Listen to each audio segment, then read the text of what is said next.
Hello, everyone. Thank you for joining us. This is episode 4 of the NCRA Steno Matters podcast series. And with me today, we have Mary Berry, a former official court reporter in Bexar County, Texas. She is also a past president of the Texas Court Reporters Association. So we welcome Mary. We also have with us JoAnn Bowen. She works as an official in Snohomish in Everett, Washington, which is just north of Seattle.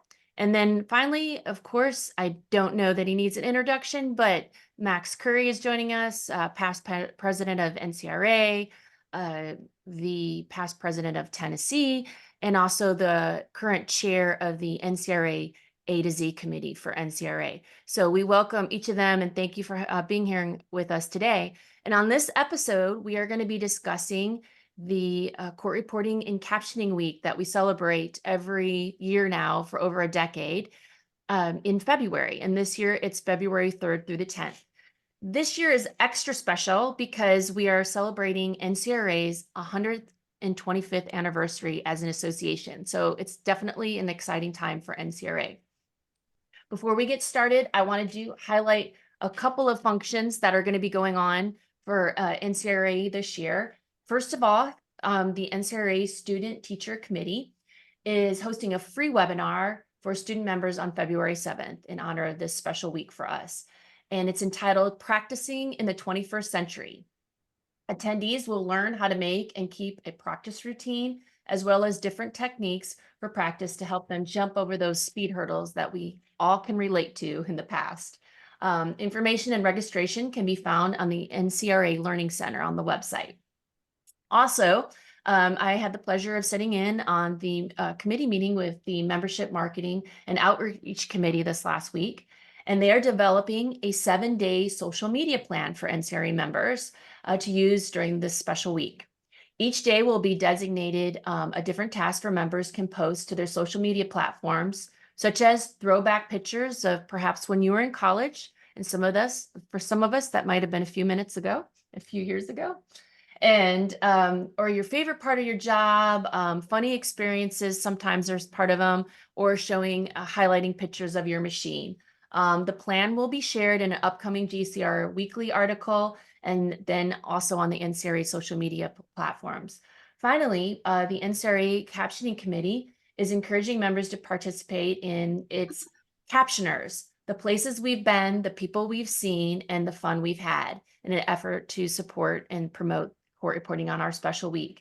Members are asked to try to share their stories by January 21st so they can get all those collected and send your submissions to pr@ncra.org and indicate whether you would like to include your name or if you'd like to remain anonymous. So those are some very exciting upcoming events being featured by NCRA committees. But with that, I'm going to turn it over to Mary, and she's going to share some of her expertise on celebrating our special week. Mary? Hi, everyone. One of the things you can do during Court Reporting and Captioning Week is to get your name out there with the community. And a good way of doing that is through doing a proclamation. Well, what is a proclamation? Well, that is where your city or state will declare that that is NCRA's Court Reporting and Captioning Week and kind of highlights our profession. And it's a good media tool to use. You can invite the media to do this. So how would you do such a thing? Well, you have to approach, if it's going to be city, because you don't have to go through the state, you can do it citywide. And everybody in the nation can do this. You can go to your city, you can go to your mayor, you go to them, and they drop a proclamation. And later in this podcast, Kristin is going to show you a proclamation.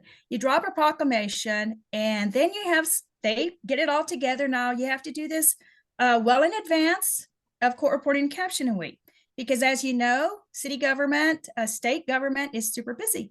So you have to do this very early on. You drop this proclamation, and then you have someone read it. I will share with you statewide in Texas, we actually went to the state capitol, and we had a legislator announced this was Court Reporting and Captioning Week. We've done that several years in the past. And then locally, that's statewide, but say you want to do it for your city. Locally, we have gone to the mayor, and we have the city proclaim is Court Reporting and Captioning Week. We have invited all of our judges, and in the past, we've had them all at the courthouse steps, and not only our judges, court reporters throughout the city to come join us. And at lunchtime, we will all be on the courthouse steps, and we find someone to read the proclamation. Now, we have had our Chief Justice do it. We have had the judge, we call him the administrative judge locally. And so you can find someone at your courthouse to read this. During the pandemic, we literally had the mayor record a video because, as you know, we were not at the courthouse during that time. So we've done it every year. And the mayor did a great video for us, and we played it. And so all of our judges during the pandemic appeared via Zoom. This is just one way to kick off the week. It's very, very important during that week to try to do something every single day. We court reporters here locally in San Antonio get together the very first day and kick it off and do something fun. We have gone to the schools. If you don't have a court reporting school, go to a high school. Introduce A to Z to them. Talk about the profession. There are various ways that you can get our profession out there, but it is very nice if you do this on a Monday. We strive for Monday at lunch of the first day of Court Reporting and Captioning Week to do this proclamation. It is just a great way to start the week. Great. Thank you, Mary. So definitely sharing how important it is to get the proclamation. And while we want the one I showed you, a lot of times you want to try to get the governor to sign. And while this podcast is airing likely right before Court Reporting and Captioning Week, it is a good resource to look at even after this time. So next year in the fall, when probably your new leadership is coming together for your state association, either you as a member there probably would like to reach out to them and say, hey, let's get going with our governor. So it's a lot of something you should really, if you're going to do it on a state level, to try to come together in the fall to get that done, because depending on the size of your state, and Texas is huge, you want to get on the governor's radar well ahead of time. And then what happens is our celebration week is in February, and a lot of times things can get a little quiet for everyone when the holidays start around Thanksgiving. So it's something you probably want to put on your agenda to get going in the fall. So that's great. And next, I want JoAnn to talk to you about the exciting thing that they did up in Washington. JoAnn? Hello, everybody. Yes, I'm an official in Snohomish County, Washington. And last year we had the idea to utilize the county's very large display case in the lobby of the building. And I pulled several reporters together, and we brainstormed for weeks. And the reason we did it was, number one, to spotlight our job as court reporters in the judicial system and how important that role is. And the county display is meant for teams within the county or even community members to display, to do community outreach and education. So that was our goal, a lot of education. And we court reporters are always trying to educate anybody we can about what we do. And so we just started with some simple ideas, and one reporter had several of these very old writers. And then we all put one in there to show the progression of how it started and where we are now. So there's a lot of artifacts in this. And as my team was discussing recently how we will do this year's display, we thought, okay, last year was a little bit more about the history and the past and where we've come from. This year will be more about current day, what we're doing now, and the importance of our technology. And I can say that we used NCRA's resources a lot last year. I printed out all kinds of flyers that talk about we are technology and having a career. The county let the print shop work with me, and we blew those up. You can see that in the display. We blew it up large so people could read it, and put in lots of different spots the flyer with the QR code for the Court Reporting and Captioning Week. So anybody could come by there and like, what is this? And just check it out. Plus I put websites for the different organizations, our state organization, NCRA, and I think our one school, Green River Community College, that does the court reporting program here in our state. So it was a lot of fun.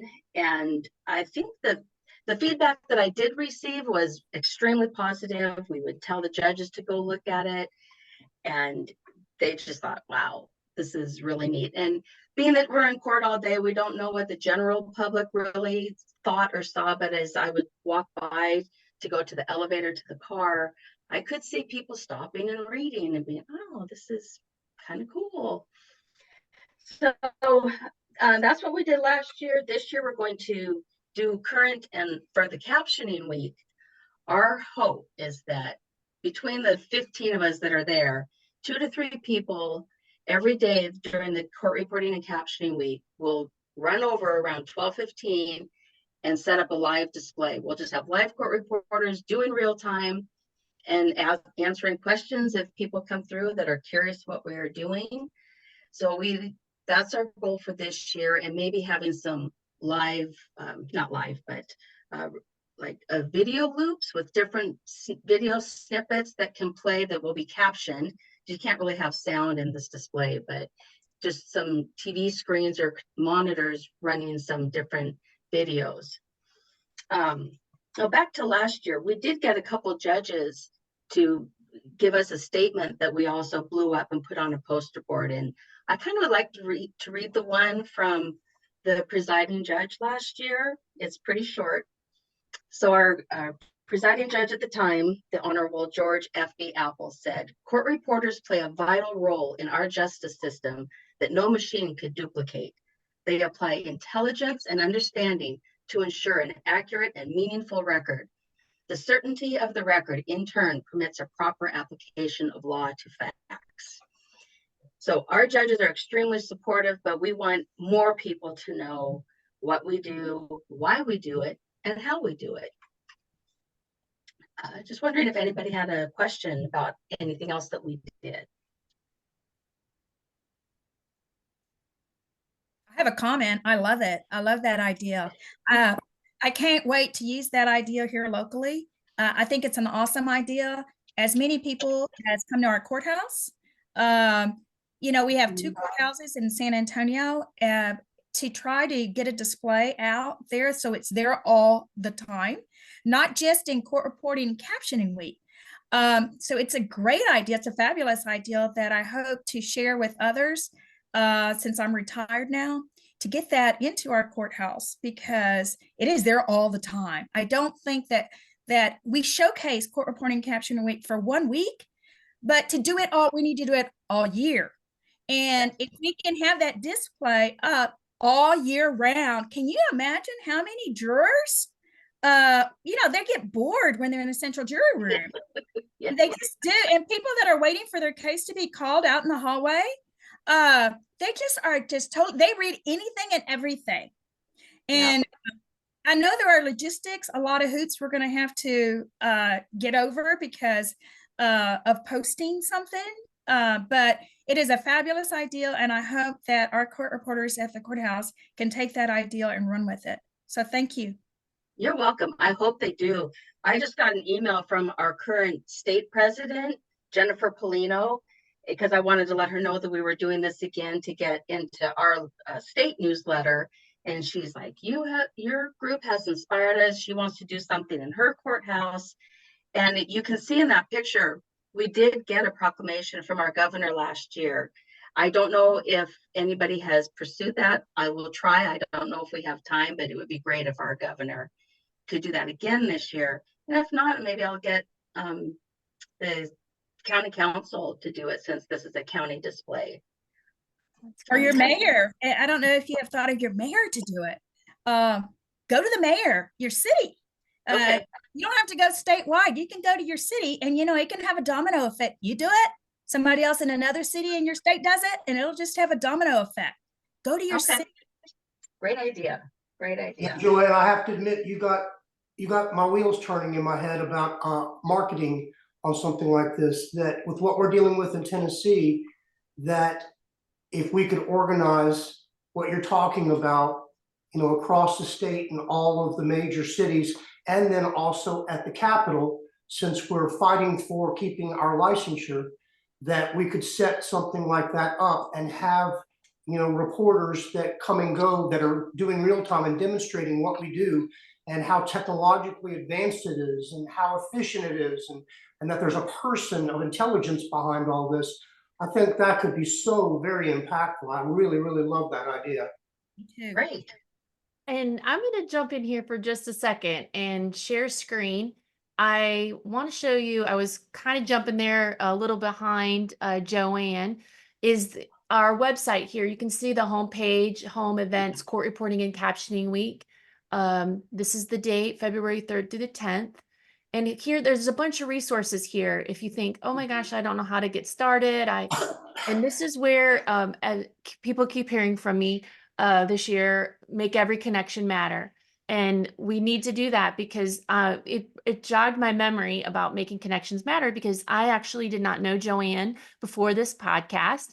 And I reached out to staff about things that had happened last year, and they gave me a resource of this county. I didn't have JoAnn's name, but I reached out to the president, Jennifer, there in Washington State, and she found Jennifer. And so it sounds like they've even made a connection about this is such a great tool that you used to get the word out last year.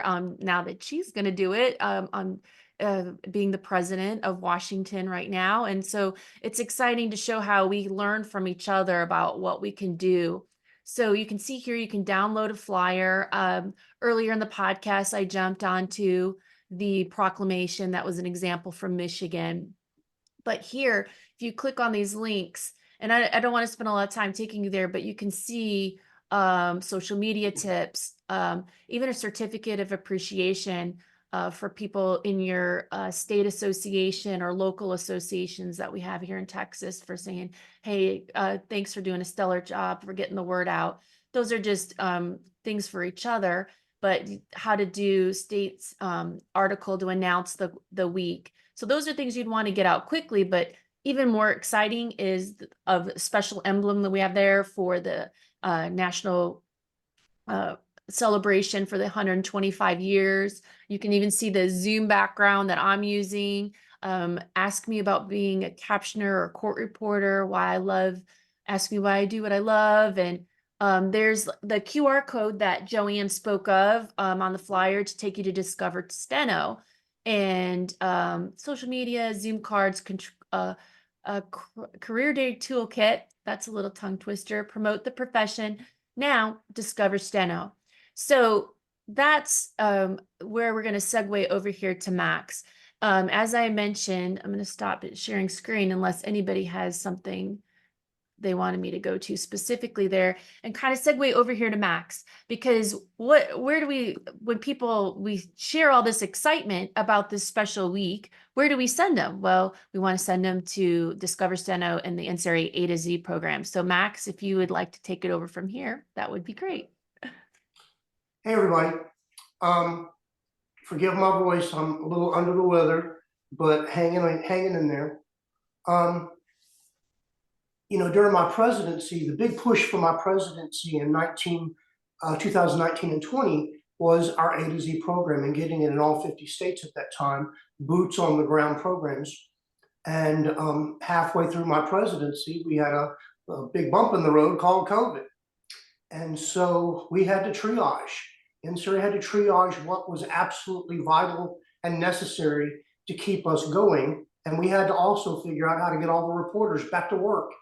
And when you really think about how quickly we made that move, that where other people were still at home twiddling their thumbs and not sure what was going to happen, within a month and a half to 2 months, we had the reporters back to work, working remotely, we really were the ones that pushed the judicial system back into going to work, going remote. We taught the judges, we taught the attorneys, we taught the paralegals. So I say all that to say NCRA had to drill down and triage to the most important elements of what this organization does and to help all the reporters get through this critical time.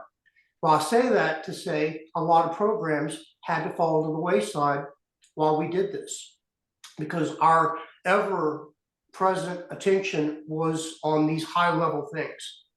And and over the course of the next several years after COVID, and we recovered and we all went back to in person, our programs recovered too. But the one program that didn't recover the way it should have was A to Z. It just began to flounder. And the big problem was we were trying to put these programs in all 50 states, boots on the ground, replicate them over and over again. And it occurred to me during, before Jason's presidency started, I reached out to him to say, you know, I don't know why I didn't think about this ahead of time, but when you think about the pandemic and what we did, the A to Z programs that continue to run, we moved them all to remote. You know, Texas had a remote program. I had a remote program in Tennessee. There were remote programs in Wisconsin and in Minnesota and California. And it occurred to me, we're all doing the same thing and replicating it over and over again. Why can't we just consolidate all this down into one remote program and put all of our tools and all of our energy and all of our resources into this, as opposed to spreading ourselves all over the country thin? Because with the remote aspect, geography is no longer the problem. Getting the word out is the problem. And that's the challenge we have at this point. So through my conversations with Kristin and Jason and you know, Debbie Dibble at the time, we really looked at how do we revamp this program into a completely virtual online program. And I'm so super proud of what we did last year that I did a rep assignment for the board, because the board was meeting at the time that the Wisconsin reporters were having their convention. So I went up there to rep for NCRA. Sometimes past presidents will do that to help the board out. And I sat down with their board and they wanted to know what we had done with the program. And I just basically regurgitated what we did last year. And after I heard myself say it, it was like, how in God's name did we do all of that in 1 year? It was shocking. I had not redigested it like that. We were just so busy doing the work. We weren't looking at what we had done. We were looking at what's the next step? What's the next step? What do we do next? And but to regurgitate it like that and go through it, it was shocking how much we did. We completely revamped the program. We created a modularized program of A to Z with everything pre-recorded.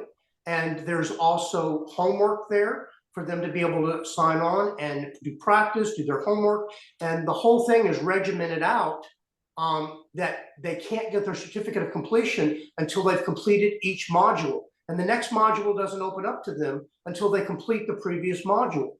And so it really is a remarkable platform. I could not be more proud of what our committee and what staff did where that is concerned. We took all of the best of what we were all doing in person, boots on the ground, and we put it into that module. Everybody was doing something that was unique to their particular geography. And we took the best of everything and we melded it into that program. We have two versions of the program. We're offering it 8 times a year. 4 we call asynchronous, and then the other 4 are live. And so the asynchronous, you know, we wanted to create something because people learn differently. Not everybody learns the same. Some people are visual learners. Some people are auditory learners. They're interactive learners. But some people learn well on their own. And so the 4 autonomous segments that we offer throughout the year are for those learners who learn best on their own.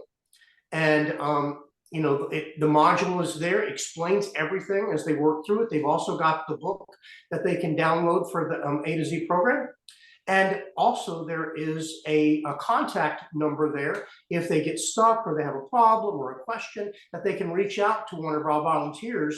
So they have access to help if they have concerns or questions, or they're just not sure about something. But some people learn better on their own. And so we created a divided program for different types of learning. And so the secondary part is the live part, where we have one of our volunteers that serves as the leader of the program for that 6 weeks as an instructor to work our way through the program. Now, before we do the live one, they do the lessons in that module first on their own.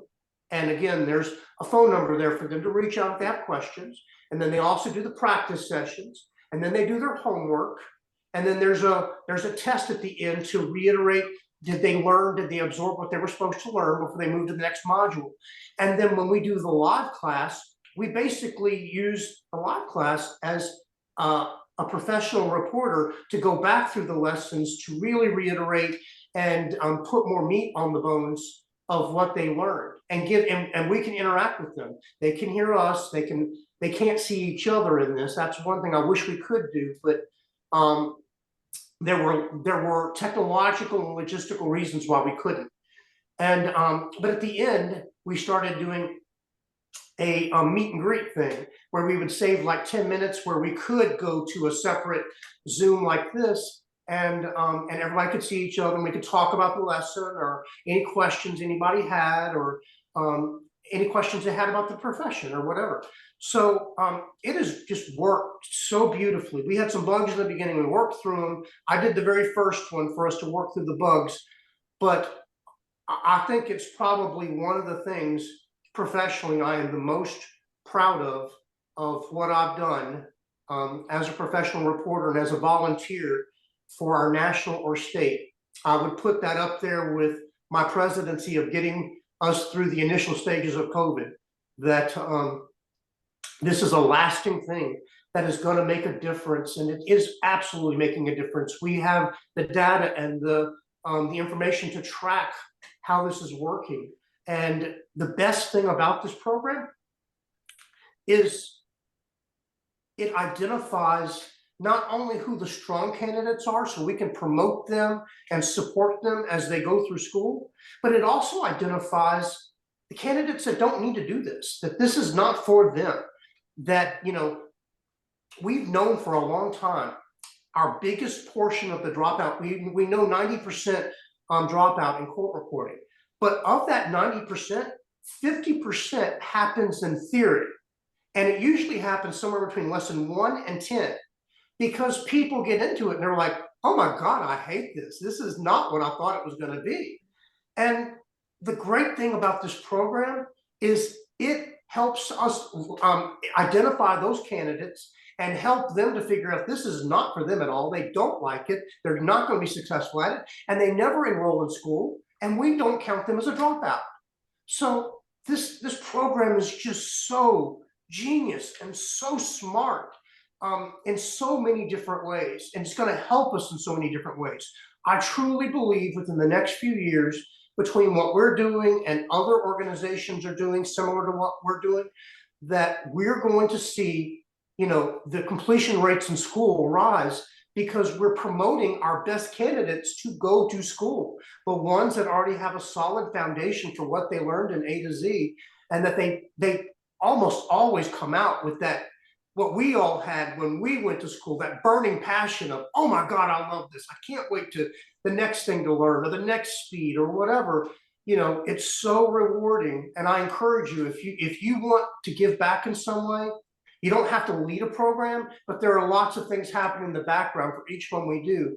It is so rewarding to teach one of these and lead one of these classes. And when I say teach, we're really just going through the book and reiterating what they've already learned and reinforcing it. It is I'm going to jump in, Max. Let me jump in. And I want to share just how he was talking about the pandemic and then how the structure of the program has changed. And also, I have he's likes to remain anonymous. I have a little mentee where I work that just completed the A to Z, doing it at his own speed. And so we might not even realize the people that we reach by changing that structure of not having, you have to be at class on Tuesday night every week. And not only A to Z, but just thinking about how we teach our profession, learning stenography, is that now if you can do it at your own pace, people that are working full-time jobs and they have more time to put on the weekends and stuff, because I will never forget the days of turning in yellow paper to show that I had practiced the day before. It worked for me, but it doesn't work for everybody. So like Max said, this program is getting so streamlined to help us realize how people, who's not only qualified, but how people learn best, whether it's synchronous or asynchronous in that way of learning the program. So I think it's great. And I also want to jump in with the A to Z, that this is a little before our pandemic times, but I don't think Mary highlighted this. Sometimes she's a little modest, I'm going to say, is that Bear County, they used to take, go before I know this because I used to work in Bear County. So, but they used, Mary led this group when she immersed herself in A to Z to find out all about it. Probably Saoirse 2017-ish. I think I was still in federal court at that time, and Mary wanted to learn all about A to Z, and she did. And ultimately, that they went before our jury panel that was going to be sworn to, and Bear County is huge. I mean, we had over 50 court reporters. There's over 50 judges. It's a huge metropolitan area, as San Antonio is the 7th largest city in the nation. So, but they would go before the panel of the jury panel and share, hey, this is the greatest profession you've never heard of. So you have an audience right there. And here's this free program that you can enlist in and see if you're qualified. So people when you talk about connections matter, you meet people. I could be, whether I'm retired and I have grandchildren, or I'm a nurse and I have a daughter getting ready to go, or a son go into college, and think, wow, this is a great profession. And there's a huge need for them. They're going to have practically 100% job placement when they get out. This is really a great opportunity. They may never have heard of this profession. And I heard about this profession from my father, who was a tax accountant and did taxes. And he thought that court reporter that he did taxes for did quite well in this profession. So, I mean, it's just like, thank God I heard about it, or I wouldn't be sitting before you today, probably. So there's so many ways to think about it. And then that jury panel, I just wanted to highlight that was such a great way to get out, hey, go check this out and see if it's for you. And Max, also talking about, well, we know that it's so important. This week is so important. And I've gone to high schools before and to tell them about the profession, and even on that week, but there's 51 other weeks in the year. So we really have to keep that energy going. And I was going to enlist Max just a little bit more to talk about the search engine optimization, if you want to share with the membership and about what's going on there. Yeah, I was headed that direction. Thanks. And what JoAnn was talking about as far as setting up a booth in the courthouse, or, you know, I talked about when we were offline before we started, actually doing one at the legislature with what we're dealing with in Tennessee. You know, definitely I encourage everyone, if you're having a booth, also have information about A to Z there too, and about the career and that what we're doing. That, you know, that is incredible marketing. Marketing a person like that is really, really powerful. But we revamped the program, but that wasn't enough. We had several steps along the way to get there. Kristin, can you take us to the Discover Steno page?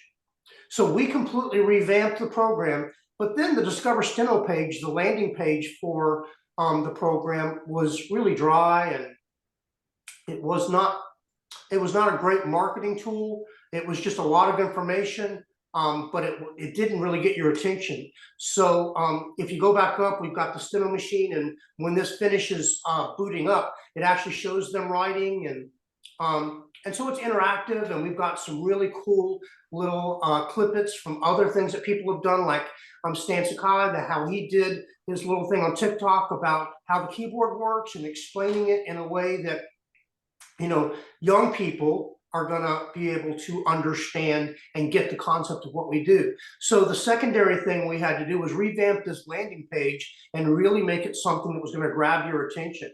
And so when you go further down on the page, it has information about captioning, it has information about court reporting. It's just a great marketing tool, and that's what we needed, was to create a great marketing tool for what the next step was going to be beyond this. And then it has a link to be able to find out more information about the A to Z program, when the next one is, how to sign up, etc. So we revamped the landing page, and so the next thing was, the landing page doesn't mean anything if traffic doesn't come to it, if people can't find it, or if it's not readily available. Search engine. So think of Google and Bing and the other search engines as the modern version of the Yellow Pages. So none of us go to a Yellow Page. I can't remember when the last time I went to a Yellow Page to look for something. We all go online, we go on our phone, we go on our computer, we go to one of these search engines, Google, Bing, whatever, and we do a search for what we're looking for. I need a plumber. I need a local plumber. My plumbing's not working. I need an electrician. I need an attorney. I need a court reporter. Well, the landing page doesn't help us if it ends up on the 4th or 5th page of a search when somebody says, I'm interested in court reporting school, or a career in court reporting, or a remote career, or things like that. If we come up on the 5th page, we might as well not even exist. Nobody's going to go past the 1st page. It just doesn't, it rarely ever happens. And so you want to be on that 1st page and as high up on that 1st page as you can be. Well, that's where SEO comes in. SEO is an abbreviation for search engine optimization. And search engine optimization is basically a way that you can pay money, kind of like when we would place, you know, I owned a court reporting agency. And back in the day, I had a really nice, you know, big ad that told about all we did, and it was really flashy, but I had to pay for that, pay for it every month. Well, this is the same concept, that we're paying basically for advertisement so that we move up in relevancy based on the keywords that we give them. So we were, you know, we were assigned about 35 or 40 keywords, like remote career, court reporting career, court reporting school, things like that. So that when somebody types in these words, that they're going to be more likely to find our page, that it's going to come up, our page will come up on that search as an option, and that they're more likely to find us that way. Well, that takes money. And so we use Kristin's President's Party as a fundraiser, and then we also continued additional fundraising beyond that for several months, and we raised over $22,000 because we had found a really great marketing company that deals with SEO. Dave and I and some of the staff really worked and dug down deep to find out, if we're going to invest this money, let's invest it the best we can and get the most bang for our buck. And so we found a really great group, and they told us we were going to need roughly about $24,000, a $1,500 a month, $1,800 a month budget in order to really cover the entire country with the keywords that we want. And so we were able to raise a little over 22, pushing 23. And so we're in the ballpark, and we got that started in January, and it's running. So let me back up one step beyond that. So the marketing page, we're looking at the landing page for Discover Steno as a marketing page as well. We also developed last year a button that people can put on their websites. Court reporting agencies, independent court reporters, state associations. We've really pushed for all the state associations to adopt the button. And so what that does is it ties our Discover Steno page, our link, it ties it to that state. And so what we needed was at least one presence of the button in every state in order for us to potentially find relevancy when somebody in that state does a search for remote career, court reporting school. It's more likely to have an impact if the button is, if the link is in their state already. And then that link then still takes them back to discover Steno. And so this really was a multi-pronged marketing scheme that we developed, because I think we all have to agree the biggest mistake we've made in the last 30 years is not properly marketing this career, not promoting it, not talking about how wonderful it is, how incredible it is, how lucrative it is. You know, we all were told, be quiet about how much money we make, park your BMW 2 blocks away, don't let them see it, etc. We should have been parking that car right at the front door so that they see how successful we are. They see how lucrative this career is. We did this to ourselves, and we've got to undo it. And this program, what we're doing, is a good step in the right direction to really start promoting how lucrative and amazing this career is, and to get the next generation in there.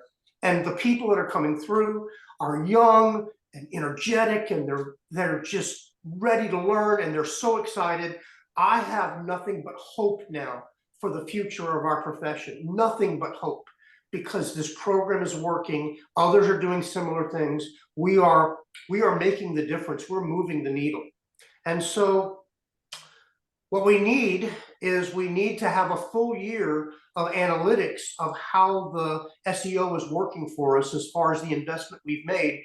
And we've got to get through the whole year to see what the impact is, because we're able to match it from what we did before as far as how many clicks, how many people were going to look at the page, and how many people were enrolling, as opposed to how many at the end of this year. That really will tell the tale of, did this work? Is it really a good investment? I believe it is, but we need to prove it. And so that's where we are as a program. We did all the other stuff last year. What we've done this year is we're working on a national repository system of having machines all over the nation that we can get to participants when they want to participate. Thank God for Stenograph and for ProCat that they donate. Every time we have the A to Z program, they're donating 60 plus so machines for participants to use, but we're having more than 60 enrollees every time. We're pushing 100 plus. And so we need extra machines in order to make sure everyone that wants to participate can. And so we're creating, we're creating one in Texas, one in California, in some of the smaller states, we're creating one between all of them, so that we can get a physical machine to a person when we need to get one to them. And another thing we did through the program was we redeveloped, we got StenoCat to redo, they had a virtual version of our Steno keyboard, and it's called iSteno. iSteno, huh? I thought it was called iStenopad. iStenopad, that's it. And so it works on a regular sized iPad that you can, for 20 bucks, download it, and it creates a digitalized version of our writer, and you can see the notes coming up, and you know, it feels kind of like a light speed.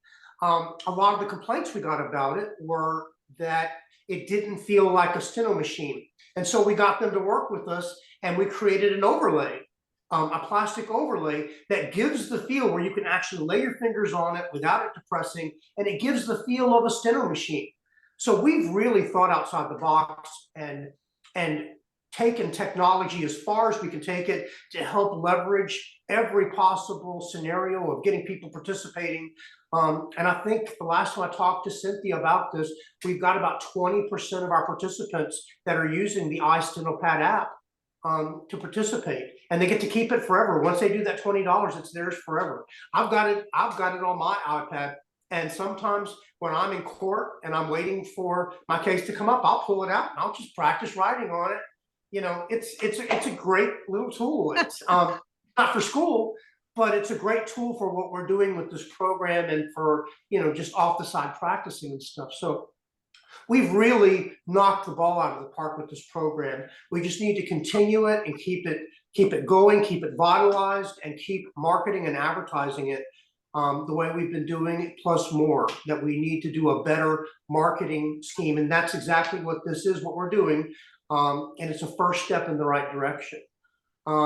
Thank you, Max. Yeah. Now we're going to just wrap it up, and I want to give each of our guests here an opportunity to give some closing thoughts about how they got into court reporting, or just anything they want to share about how they think celebrating our profession, not only during our special week of Court Reporting Captioning Week here in February, but also throughout the entire year. Mary? Hi, y'all. I learned about court reporting my last semester and receiving my bachelor's degree in music education. My roommate was going to court reporting school, and when I learned about that little instrument, the machine, and I compared it to what I was doing and the kind of salary I could make, even though I loved what I would love to have been a teacher. That's where my heart is. But once I learned about court reporting school and I went to school, I loved it from the very get-go. When you can love a profession that much after 38 years and still love it, I'm retired now, but I'm still reporting part-time. I still love it. How many professions are there out there where you love what you do? And so I would encourage you, if you're looking at this podcast, that I have no regrets. I would repeat what I have done in my life, and this career is just a blessing. I have been blessed with a fabulous job, a fabulous career, and I'm still able to work. How many careers are there out there where you can actually be retired and continue to work and do something you love? So I encourage you all, get into this profession. You will never regret it. Like I said, it's a blessing. And then the kind of people that are on this podcast, the people you meet along the way is just awesome and icing on the profession. Thank you, Mary. JoAnn? Yes, I just want to emphasize the Court Reporting and Captioning Week. Our group is looking very forward to doing another display and those live demos. I'm going to make that work, the live demos, so people can talk to us and see it. And that's why I think the resources on the website are amazing. We are technology. And then what Mary was saying, like, I think, what does it say? How many people do you know can say this about their job, that they love it and that there's such a wide variety? That's going to be a big emphasis of our display and demos as well, is that it's not just being an official. There's CART, there's sports captioning. You can get people from all walks of life to get interested in this. And like Max said, you never know who might hear you and who you might pique their interest just enough to scan that QR code and look into it further. So really looking forward to getting our display up and sending you all pictures and doing some live demos so people can really see. Thank you, JoAnn. I can't wait to see what you guys come up with this year. And Max? Hey, my senior year of high school, my dad wanted me to be an attorney, and I said I'd rather go dig ditches than be an attorney. He was a judge, and my sister was in court reporting school at the time, and she came home. She was about 120, and she came home to visit and brought her machine. And at the time, I was the fastest typist in our school. I was at about 110 words a minute on a typewriter. And I made straight A's, except in biology. I wanted to spell everything the way it sounded. And so when I found out how all this worked, I was like, this is like everything I'm good at. And my dad said, I'll back you being a court reporter. I think that would be awesome. That would be great. And it definitely fits your wheelhouse. And so, like Mary said, this career has been a blessing. It has absolutely been my perfect career. I could not have asked for anything better. How many people can say that 98% of the time they love their job. I mean, you know, I don't love it every day. There's that attorney that was just a butthead and wouldn't cooperate and made the whole day miserable, but that's not every day. 98% of the time I could say I love my career. And I have retired now too. I'm semi-retired. I'm like Mary, I'm reporting part-time when I want, you know, 1 day a week. You know, when they're in trouble and they're overbooked and they need help, I'll jump in and help. Sometimes twice a week, but most of the time I'm doing what I want now. I'm giving my energies and volunteerism to NCRA and to other programs and things that are important to me. I'm serving on Tennessee's legislative committee right now because we're fighting a battle to save our licensure in Tennessee. And so if I had to go do it all over again, I don't want to have to go do it all over again, but if I did, I would, because it has absolutely been a godsend blessing. And that's why I'm so passionate about making sure we get the word out so that people like JoAnn and Mary Berry and me and Kristin, who fell in love with this from the start, that they have that same opportunity. All they got to know, though, first is that it exists, for them to look into it and realize, hey, this is a great fit for me. I'm great at the piano. I'm a great typist, and whatever it is that fits. We've just got to reach them. And so that we can change their lives like this career has changed ours. Great. Thank you, Max. Well, and I kind of already shared with you how I got into the this profession, but I can tell you, like many of them here, I wouldn't change the journey at all. It took me from I grew up in a farming community in northern Illinois, and went away to court reporting school, graduated from McCormick in Chicago. So it was quite different environment than where I grew up, but I went back to my home county where I grew up and was an official there. I then moved to Kansas City area. Just how the whole career has evolved, and I became an official there and freelance before I moved to San Antonio, Texas, where I got my dream job and was going to be a federal reporter forever. And then this brings me kind of to where I'm going to wrap up our episode. Is when I went to San Antonio, I was along the way, I got involved in leadership, as you obviously can see. And I went to NCRA boot camp when I was there. And I met this force of nature on this call or on this podcast named Mary Berry, one court reporter from San Antonio. And she changed my life. She introduced me. While this profession has been rewarding, I've enjoyed the whole way. I've learned so much from being a freelancer and an official. But I ended up leaving federal court and going to work over as an official in the state of Texas, basically for Bexar County then, and now I'm up in Denton. However, I met Mary, and I met so many wonderful people in this profession along the way. Court reporters, and some of my dearest friends are back in the San Antonio area. So I share my screen here and show you that what we have coming up here in March is the NCRA boot camp. It'll again be held at the Embassy Suites by Hilton in Old Town Alexandria. And the dates are blocked by March 10th through the 12th there. So if you haven't had that opportunity, it's another way to take the skill sets that we talk about here, going to the Hill and learning how to advocate for our profession. We not only want to promote it, but we want to protect it. And our next podcast will talk more about legislative boot camp and how we can be strong advocates for our profession. So it's always about making every connection matter. And we do that each and every day, even when we meet people in the grocery store and through all walks of life, that somebody may not know about this profession, and we can make a difference and change somebody's life just by opening the door of opportunities in all the ways we talked about here. So thank you for joining us today. We look forward to seeing you at the next episode.